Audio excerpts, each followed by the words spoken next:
kindergartners, this is Miss Wallach, and today we're going to talk about 5 different careers.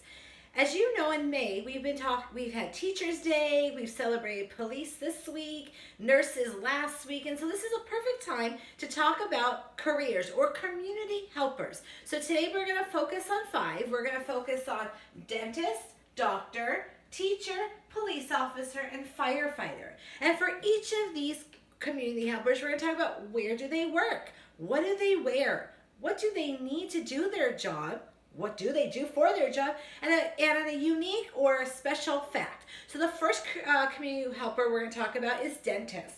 And so some of this information you might already know and some of it might be new.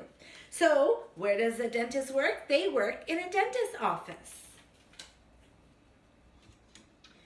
What does a dentist do? They treat your teeth and your gums. They fill cavities, pull a tooth, and also teach you how to take care of your teeth, to brush and to floss and not to eat too many sugary foods.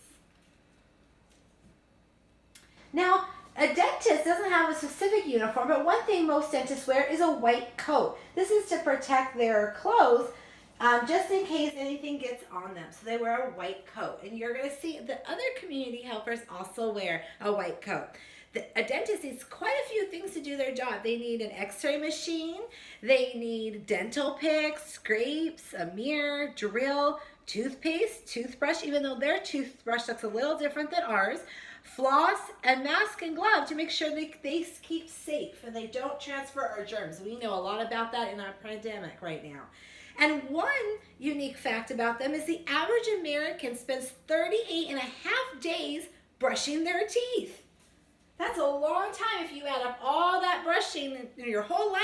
Over 39 days, it's over a month of brushing your teeth. The next community helper we're going to talk about is a doctor. And a doctor works at either a doctor's office or a hospital.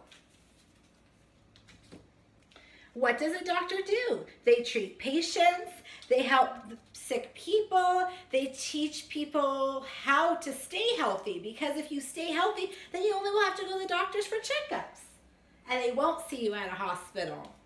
And what do they wear? Depending on if they're at the hospital or maybe at their office, they either wear scrubs, which is like all usually one color, and maybe both, they wear a white coat. Now in both the scrubs and the white coat, they have pockets because they have a lot of tools that they actually wear on their body.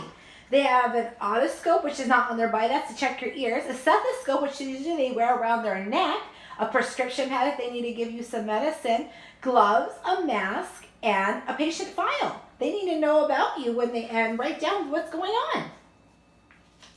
And one unique fact about a doctor is that there's several hundred types of doctors, and they call them specialties. So some take care of only little kids, sometimes older people, sometimes only girls, sometimes with your lungs or your heart. So there's many different kinds of doctors. Did you know we have a doctor at our school?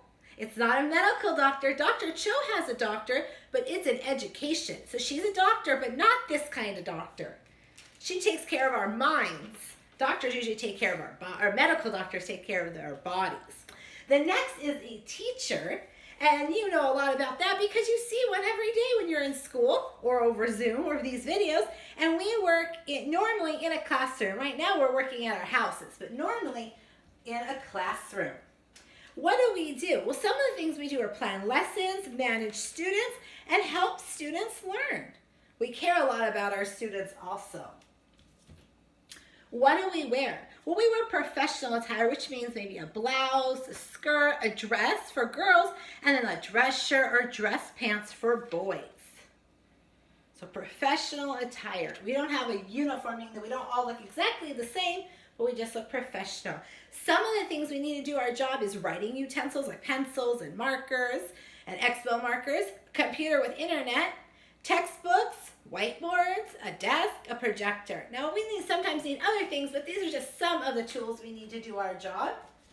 And one unique fact is, according to the Census Bureau, preschool through 12th grade teachers is the largest occupation group in the USA. There's more teachers than any other community worker, according to the Census Bureau.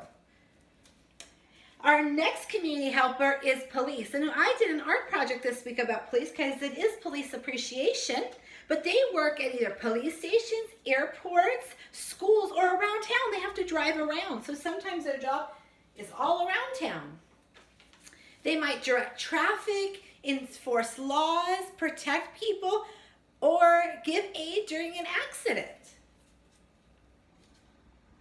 They wear dress pants and a shirt, usually blue if they're a sheriff, and tan if they're a CHP, which is they work on the highways or the freeways. They have boots, a hat or helmet, and a badge.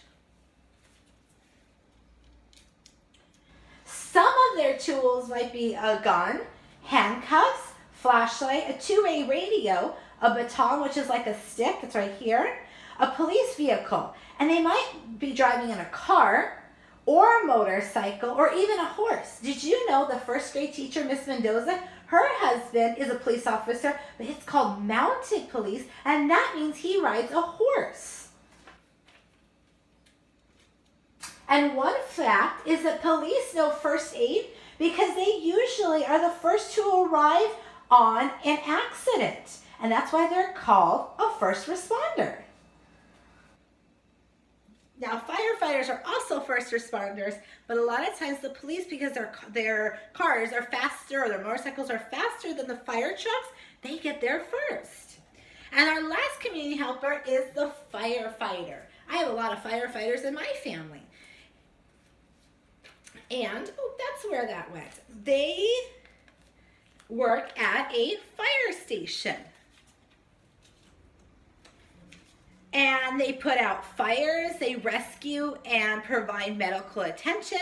They teach fire prevention and safety, how to stay safe, and if there's a fire, what to do. Running around crazy is not the answer. Just like when we have a fire drill, we don't run out of the classroom screaming. We have to go out quickly and orderly.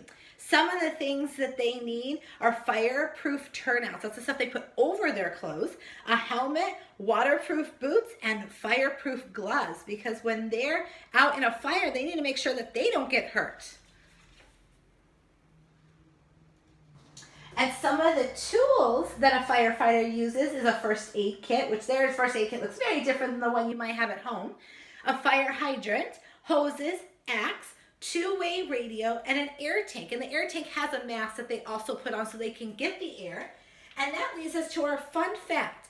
Their PPE, which is their personal protective equipment, what keeps them safe doing their job, weighs between 45 and 75 pounds. That is more than a kindergartner, a lot more than a kindergartner.